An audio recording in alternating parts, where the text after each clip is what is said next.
Continuamos con la intervención de nuestra segunda ponencia denominada Motor de la impunidad, cómo la corrupción sistemática alimenta el ciclo de la violencia. Siendo un honor presentar a la ponente, la doctora Carla Desiree Vázquez. Antes de comenzar, se presentará una pequeña semblanza curricular de nuestra ponente a cargo de la licenciada Katia García de León Hernández.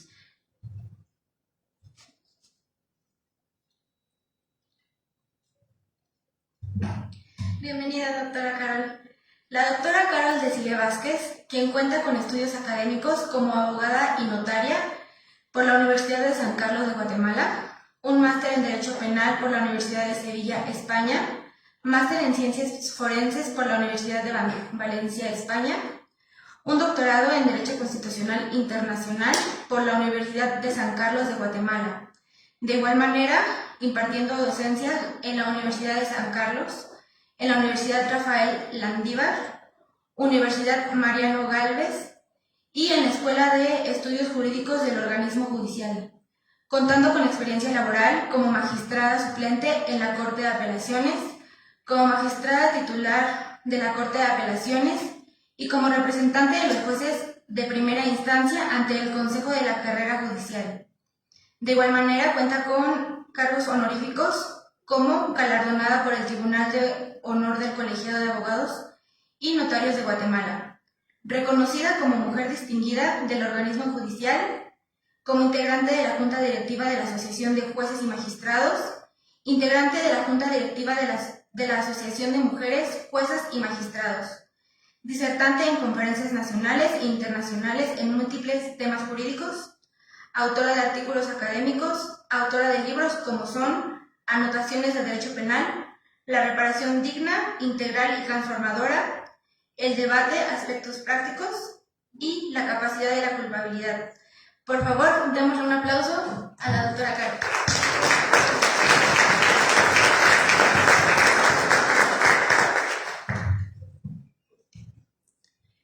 El mayor cómplice de la corrupción es el silencio del ciudadano que decidió vivir bajo las sombras. Tengan muy buenas tardes. Es para mí un verdadero honor compartir esta tarde con cada uno de ustedes. Agradezco al Senado de la República, a Edgar Martínez Salgado de la Fundación México con Valores, a la bancada naranja, a Alejandro Andrade, Corporativo Andrade, a barra de profesionales de especialistas en Derecho Penal, a Edith Saavedra y por supuesto al ilustre y nacional Colegio de Abogados de México. El tema que me voy a permitir compartir hoy es el motor de la impunidad, cómo la corrupción sistemática alimenta el ciclo de violencia. Por supuesto que hablar de corrupción no es hablar de nada nuevo. Que este cuarto simposio se lleve a cabo acá en el Senado, creo que es algo muy emblemático. Un lugar que alberga a aquellos representantes a quien el pueblo confió sus valores más fundamentales, en donde la ética debe hacerse presente en cada uno de los gastos y de las acciones que ahí se realizan. Porque cuando el dinero público se desvía, una escuela se deja de construir, un hospital deja de funcionar, la vida de las personas entra en peligro y, por supuesto, la libertad y la democracia se quebrantan. ¿Qué es hablar de la corrupción? ¿Qué es para nosotros la corrupción? Como les decía, no es nada nuevo y nuestros países latinoamericanos compartimos muchos de los males que generalmente por cultura, por aprendizaje, por educación venimos arrastrando. La normalización, como vamos a ver más adelante en una de las diapositivas de este flagelo, es uno de los males más perjudiciales para el desarrollo de nuestros países. No es verdad que nuestros países no tengan recursos. Lo que ocurre es que los recursos son desviados. Y cuando hablamos de corrupción estamos hablando de ese abuso de poder en donde algo que debe de realizarse para el bien común se lanza y se utiliza para intereses privados. Aquello que debía destinarse a la utilización de las necesidades de toda una comunidad viene a quebrantarse y a utilizarse para bienes que solamente van a beneficiar a una persona. Y es que la corrupción tiene múltiples formas de manifestarse.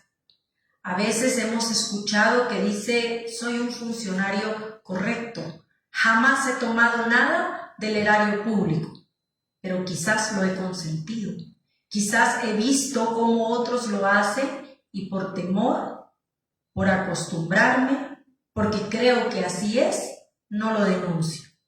Cuando esas cosas ocurren a través de peculado, a través de tráfico de influencias, a través de un enriquecimiento ilícito, estamos contribuyendo activamente en la corrupción, que son algunas de las formas en que éstas se manifiestan.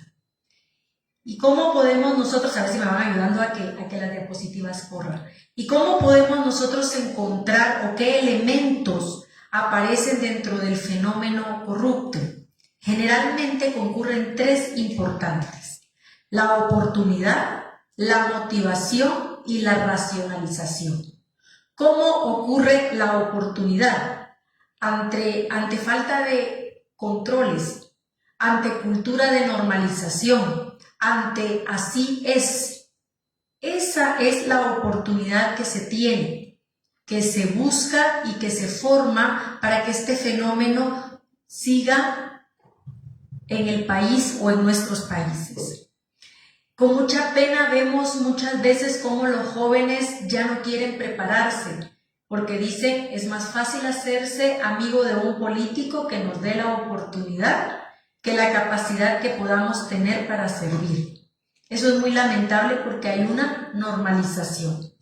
¿Cuál es la motivación? Pues obtener un enriquecimiento que no nos corresponde, tener un erario más allá de nuestro salario, tener una vida pues cómoda, que a todos nos gusta por supuesto, pero sin generar un mayor esfuerzo para realizarla.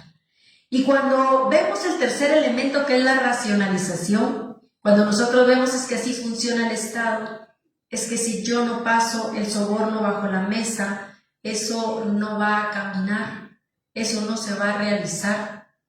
Nosotros encontramos que el problema se enraiza y que es muy difícil poderlo vencer. ¿Cuál es el origen de la corrupción sistemática? Pues bien, la captura del Estado. Hemos escuchado nosotros ese término. Esa captura no ocurre de un día a otro, no es un fenómeno aislado. Eso es un plan que se labra y que se elabora de manera consciente, sistematizada y en el transcurso de la historia de nuestros países. Se busca debilitar institucionalmente, porque cuando no funciona un ministerio que investigue adecuadamente, cuando un juez no es independiente, cuando los órganos de control social, primarios y secundarios, fallan en su función, el Estado es cooptado. Y estos factores vienen a poner más de relieve las desigualdades naturales y sociales que ya existen. Porque cuando los recursos son desviados, se pone de manifiesto aquellos que son beneficiados en relación a aquellos a quienes deberían ir dirigidas todas las obras y los recursos del Estado. Y Robert Klitgard propone una fórmula dentro de la cual se puede establecer el fenómeno de la corrupción como un resultado sistémico. Y lo primero que él presenta es un monopolio que es cuando una persona o un grupo de ellas tienen el control de un bien o de un servicio que todos necesitamos. Cuando yo, Estado, entrego en una persona o en un grupo pequeño de personas el control de la salud, de la educación, de la vivienda, etc., estoy empezando a generar o a gestar un mecanismo de un Estado que se encuentra cooptado. El segundo elemento es la discrecionalidad, la falta de reglas claras. Cuando nosotros entendemos que podemos hacer aquello porque no está prohibido, están faltando reglas claras por parte del Estado. Está fallando un mecanismo de control. La actividad de los servicios públicos tiene que estar claramente reglada, sin dejar espacios a fenómenos que puedan generar un abuso de quien lo está realizando. Si yo permito que dentro del sistema de salud se pueda cobrar cualquier cantidad, estoy privando de un servicio básico a la población. Si no pongo un control apropiado y adecuado, aquellos que lo tienen a su cargo, entonces podrán hacer con ello lo que ellos decidan. Y empezamos y continuamos gestando la corrupción. Y el último elemento fundamental para que esa cooptación del Estado ocurra es la rendición de cuentas. Un Estado que no tiene bien claros sus mecanismos para que los funcionarios, los empleados o aquellos que prestan un servicio público rindan cuentas claras, es un Estado destinado a la corrupción. El ciudadano merece que aquellos que le representan puedan ser fiscalizados por mecanismos de control claros, que aquellos que vulneren esos mecanismos, esas reglas claras que han existido, sufran todo el peso de la ley, que aquellos que faltan al deber que se les encomendó a través de una elección sean drásticamente castigados, porque eso servirá de ejemplo para los que vienen atrás, quienes dirán: si yo falto a las normas éticas y legales de mi país, sufriré toda la carga de la ley. Pero cuando esos elementos concurren, encontramos nosotros un Estado sistemáticamente cooptado. Y utilizamos la impunidad como escudo. Uno, a través de la permisividad. Cuando los ciudadanos nos quedamos callados y no exigimos de nuestros representantes aquello para los cuales los pusimos o los elegimos, estamos siendo cómplices de ellos y estamos dando los permisos para que ellos actúen impunemente. Y luego, pues, la normalización. Muchos de nosotros hemos escuchado: así es, así funciona, esto no va a cambiar. Y eso constituye, por supuesto, un escudo que viene a utilizar aquel que participa dentro de los actos de corrupción. Por supuesto que esto lleva a una quiebra de la prevención general y la prevención especial. Ustedes saben que las leyes han sido creadas como una forma de prevenir a toda la población de que cuando un acto no encuadre dentro de lo que el Estado espera, todo el peso de la ley recaerá sobre él. Ese es un discurso bonito. Yo nunca he escuchado a un político o a un funcionario que diga lo contrario. Todo el peso de la ley caerá sobre la corrupción. Mi gobierno será un gobierno libre de corrupción. El discurso es bonito. ¿Qué acciones concretas se toman para hacerlas? Allí está la clave para vencer este fenómeno. Y la captura y cooptación del sistema de justicia es un elemento que viene a formar gran parte del fenómeno de la corrupción actual. Un sistema de justicia funciona cuando aquellos que ocupan las judicaturas y las magistraturas resultan ser los funcionarios más capaces. ¿Más capaces cómo? A través de un proceso de selección en donde la oposición sea el elemento fundamental, no una elección pública, con las disculpas que ustedes se merecen. Soy funcionaria pública y por eso tengo la solvencia para decirlo. Para ingresar a un sistema de jueces de carrera, que es la base de un sistema de independencia judicial, no tenemos que andar haciendo TikToks y propaganda como políticos. Eso no funciona en un sistema de justicia.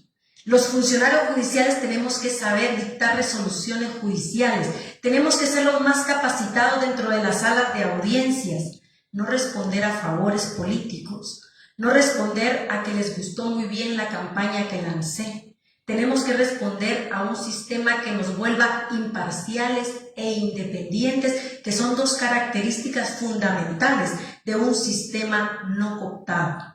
Cuando nosotros tenemos la solvencia de decir, yo llegué a la judicatura porque hice mis exámenes, me evalué frente a otro montón de aspirantes, pero fue el perfil mejor seleccionado. Entonces, cuando llegamos a ese cargo, aplicamos perfectamente el deber de ingratitud, porque no respondemos a quien nos ha nombrado, respondemos a la justicia y al pueblo al que nos merecemos y a quien estamos prestando esa función esencial. Pero cuando un sistema de justicia se encuentra cooptado, cuando un sistema de justicia se encuentra desde sus cimientos mal formulado, nuestro Estado está destinado, por supuesto, a seguir padeciendo este fenómeno de la corrupción. Y por supuesto que hay una erosión de la certeza jurídica. Grandes principios se han formado a través de la historia: igualdad y libertad. Cuando yo sé que si realizo una conducta tendré un trato igualitario frente al otro que también la realiza, estoy generando seguridad jurídica. Pero cuando yo sé que si estoy protegido por una red, por un blindaje que responde a intereses particulares, voy a actuar impunemente. Y eso en la población manda un mensaje equívoco. Y eso en la población lo único que dice es: tengo que buscar las autoridades y los contactos suficientes para que entonces cuando yo actúe y de esa manera mi conducta quede impune. El mensaje que se lanza es muy triste, es muy lamentable y por supuesto que viene a contribuir y a quebrantar el Estado de Derecho de nuestra nación. Y por último, el contagio y la desmoralización burocrática. Si los mandos medios y bajos se dan cuenta que el fenómeno de la corrupción es protegido por los altos mandos, pues es muy fácil seguir actuando impunemente. Es muy fácil contagiarse de aquello que es definitivamente algo que me traiga un beneficio personal.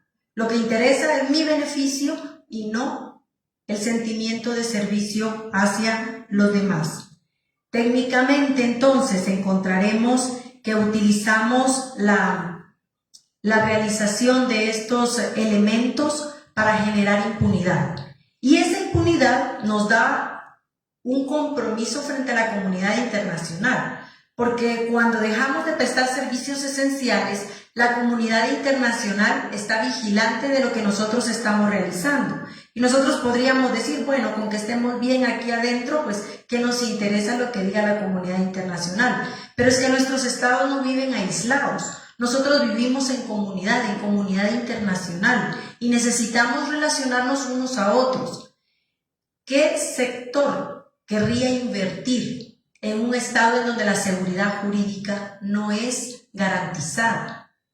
¿Qué sector quisiera venir y traer beneficios a un estado en donde la seguridad jurídica responde al mejor postor? Y entonces nos damos cuenta que aparecen las llamadas ciclos de violencia desde la corrupción sistemática y la impunidad, porque funcionan como un proceso circular y autorreglado en donde a través de fases se va gestando y se va poniendo de manifiesto la forma en que ocurre. Y nosotros vemos cómo funciona. Hay 4 fases. El ciclo funciona con una lógica en una fase de gestación. Sigue con una fase de tensión, una fase de ejecución y, por supuesto, una fase de reconciliación ilusoria o silencio. Vámonos conociendo una por una. En la fase de gestación hay una normalización del agravio. El ciclo inicia con la corrupción por omisión o por la captura. Hay una violencia estructural y la sociedad, por supuesto, percibe el daño. Lo empieza a percibir, pero los canales de denuncia se encuentran generalmente obstruidos. Para hacer yo la denuncia tengo que presentar muchos obstáculos. En esta primera fase de gestación es en donde nace originalmente la corrupción. Pero viene una fase de tensión y de la denuncia. algún ciudadano responsable se atreve a denunciar el acto corrupto y sale a la luz. Es cuando el Estado debería utilizar todos los recursos a su alcance para combatir ese fenómeno corrupto, pero ocurre todo lo contrario. Aparece una fase de hostigamiento a aquel que hizo la denuncia. Aparecen acciones de activación del escudo en donde aquellos que están comprometidos empiezan a proteger y a blindar a aquel que está realizando ese acto de corrupción. Y entonces aparece una fase de la violencia institucional o de la impunidad, que se le denomina la fase de explosión en términos de impunidad. Hay una victimización secundaria y una criminalización selectiva. ¿Cómo funciona esto? En lugar de combatir a quien está denunciado por los actos de corrupción, se combate y selectivamente se le persigue a quien hizo la denuncia. Esta persona empieza a ser perseguida, aquel que debió haber sido perseguido, su escudo funcionó y eso lo hace sentirse más empoderado. Pero se pasa a la cuarta fase, porque una vez que el escudo de impunidad ha funcionado, aparentemente entramos en una calma, en una adaptación sistemática y por supuesto en ese penoso mensaje de impunidad que mandamos a la población. Y vuelve a repetirse. ¿Y por qué se le llama entonces esos elementos del ciclo? Porque si ustedes se dan cuenta, la corrupción genera un daño social, impunidad, debilitamiento del Estado y por supuesto más corrupción. Y vuelven a repetirse. Es cíclico y por eso se le denomina los ciclos de la violencia. ¿Cuáles son los elementos clave del ciclo en este contexto? La selectividad penal. No funciona la igualdad, sino que perseguimos a aquel que no se enrola dentro de este ciclo de violencia o dentro de este círculo. La inercia burocrática, los retrasos dentro de la administración en cualquiera de sus manifestaciones o las cosas mal hechas no son un error ni son una casualidad, es la forma en que opera, porque si yo hago algo más lento, necesito un incentivo para hacerlo algo más rápido y entonces es así como empieza a funcionar la corrupción y por supuesto la ruptura del contrato social. La igualdad desaparece, el ciudadano cada vez se siente más debilitado, desesperanzado y creyendo que lo único que existe es el fenómeno de corrupción y bajo este parámetro debe acostumbrarse a subsistir. ¿Por qué es un motor? Pues se le denomina motor porque se autogestiona, debilita la ley débil permite la impunidad fomenta la violencia por supuesto genera ganancias y el dinero se utiliza para financiar más corrupción. No todo es desalentador, hay cómo romper el ciclo y hay formas de solución. Lo primero que yo recomendaría es una cultura contraria a la corrupción. Fomentar desde los valores éticos, familiares, religiosos y sociales una cultura anticorrupción, en donde entendamos que esa es una forma en donde ninguna de las personas que aparezcan involucradas pueden subsistir durante mucho tiempo. Al generar esa cultura anticorrupción, todo lo demás que ustedes ven ahí puede funcionar. No es solo arrestar criminales, porque cuando la corrupción está bien enraizada, quitamos a un criminal, pero son bienes fungibles. Luego yo pongo a otro y tiene que adaptarse al sistema. Va más allá de eso. Hay que generar autonomía e independencia judicial. Hay que buscar una transparencia radical. Hay que buscar proteger a aquellos que se animan a denunciar, a aquellos que de algún modo tienen la valentía de no seguir siendo cómplices de este sistema que lamentablemente se ha venido conformando durante muchos años. Recuerden que la corrupción nos afecta a todos, que cuando un fenómeno corrupto ocurre en una ciudad, en un país, en un estado, absolutamente todos los ciudadanos resultamos agraviados. Muchísimas gracias.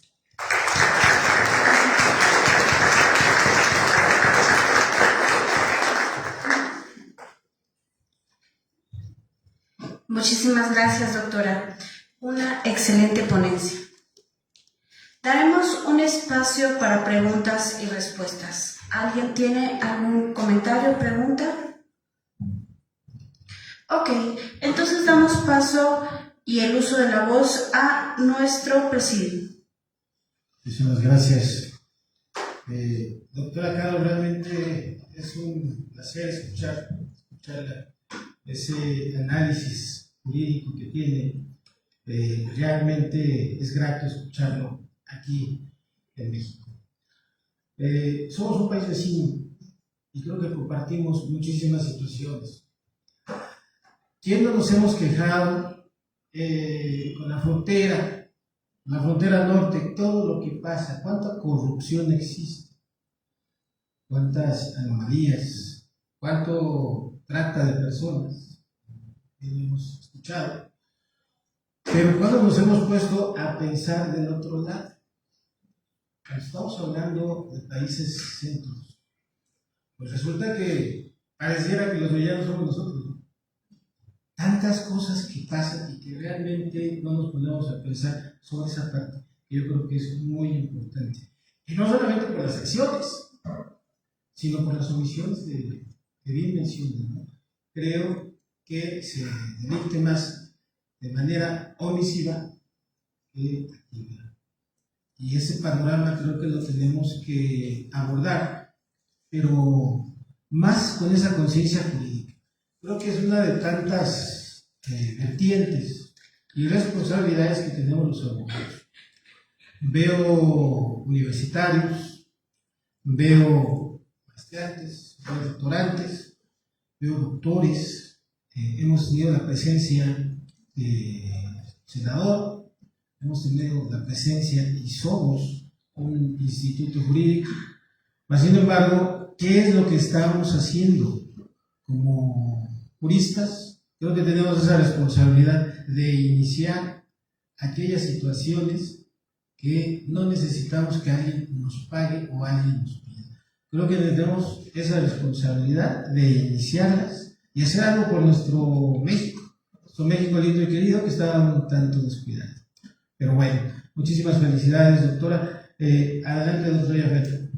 Gracias. Muchísimas gracias. Felicitando a mi querida amiga, siempre es un honor poder escuchar a la doctora Caro, magistrada dentro de la Corte de allá de Guatemala. Y pues todo lo que comenta, hablamos de la corrupción sistemática, es un constante, es una problemática en nuestro país. Lamentablemente, tanto como es Guatemala, como es Centroamérica, Suramérica y México, y Norteamérica a través de México, lamentablemente tenemos siempre actos de corrupción, donde cada uno de nuestros países pues, cumplimos con los requisitos para ser un Estado fallido. En tu país hay corrupción, en tu país hay inseguridad, en tu país hay carencias alimenticias, hay de todo, hay funcionarios corruptos y es el constante que siempre podemos encontrar en ello. Lamentablemente somos estados fallidos ante este tipo de cuestiones. Aludir que en varios países de América Latina al funcionario público podemos encontrar tanto en Sudamérica y en su país de mi querida amiga Guatemala han sido sancionados tanto funcionarios públicos, diputados, senadores, estamos hablando hasta de expresidentes, donde pueden llevar una sanción. Nuestro México moderno, hoy en la actualidad hablamos de corrupción, pues podemos encontrarlo en distintos lados. No hablamos de política, no nos metemos en nada de eso. Podemos encontrar desde un funcionario público, desde hoy los funcionarios judiciales, donde pues realmente lo que resalta en ello no es tanto su funcionalidad o la actividad que realiza, sino es la lealtad para tener esos cargos públicos y para poderlos realizar. Lamentablemente estamos decayendo en eso. ¿Y qué es lo que podemos hacer? Comparto con la ideología que dice el doctor Andrade. Nosotros mismos podemos hacer ese cambio. Posiblemente ahorita está pasando algo o pasó algo en el pasado, pues, nosotros podemos dar ese cambio radical dentro del futuro y qué más creando con las nuevas figuras, creando con jóvenes, inculcando esas ideas para evitar todo criterios de corrupción o todo acto de corrupción que se pueda presentar en nuestra nación. Es cuanto, mi estimado amigo. Muchísimas gracias. ¿Alguien más que quiera participar? Primero las damas, adelante. Para mí has hecho una ilustración jurídica maravillosa, doctora Carol, siempre con una excelencia en lo que es la justicia y qué mejor representación en lo que tiene como función pública y que mejor llevar a cabo. Yo creo y practico que sí, que estamos ante la corrupción global, pero sí somos muchas personas que estamos trabajando por el bienestar común de las naciones. Entonces, pues, un fuerte aplauso, Carol, que tengamos muchas más Carol en diferentes lugares.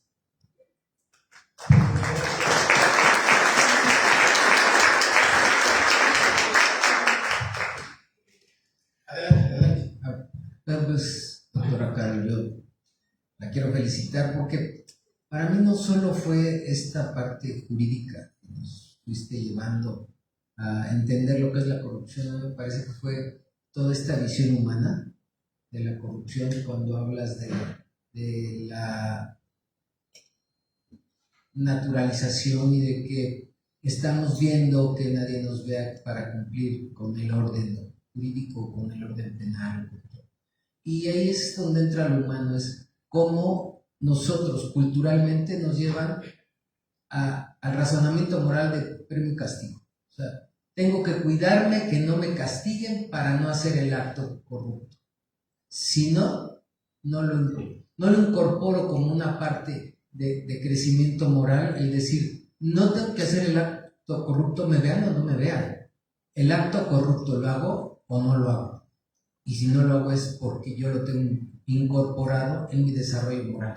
Y es ahí donde la cultura tiene que ver, cierras con esa parte, ¿no? Un cambio cultural. Es importante el cambio cultural. Ninguna ley, o sea, legislemos lo que legislemos, si no hay un desarrollo moral de nuestra sociedad, la corrupción seguirá toda la vida.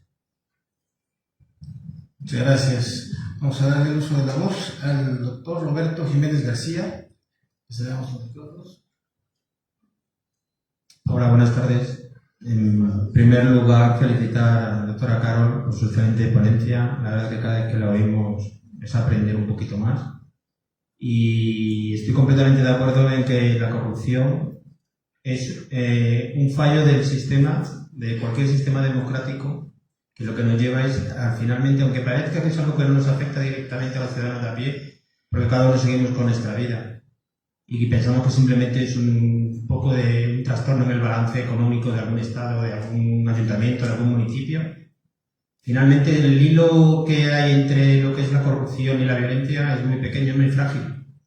Y esa normalización que hacemos de la corrupción, esa legalidad de lo que es la ilegalidad precisamente de la corrupción, es lo que puede llevar a que tan simplemente un hecho como pueda ser de cualquier funcionario público termine en una estructura violenta de un Estado.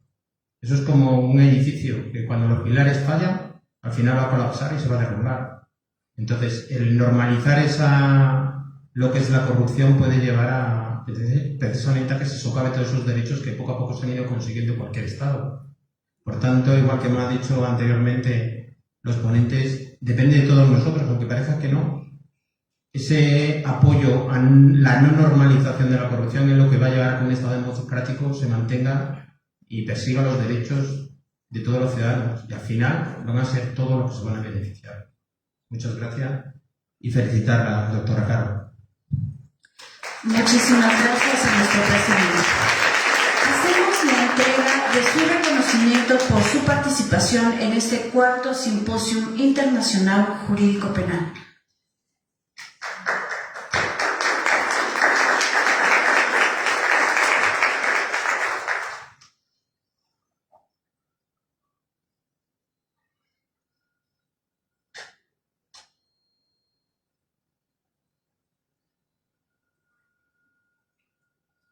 Muchísimas gracias. Agradecemos también el apoyo de Sermovi España. Gracias por apoyar en la elaboración de este cuarto Simposio Internacional Jurídico Penal.